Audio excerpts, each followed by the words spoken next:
si tatay, si Daddy Michael. Grabe po.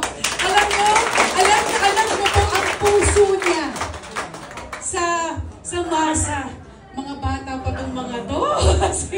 si Solomon at si Morgan. Talagang ibang klase po talaga ang pagpapalaki po sa kanilang dalawa. Witness po ako doon. So kung paano po niya pinalaki at itinaguyod at sinuportahan yung mga anak niya. Sa tingin niyo po ba, hindi po niya magagawa sa bayan yon? Ganon po si Michael.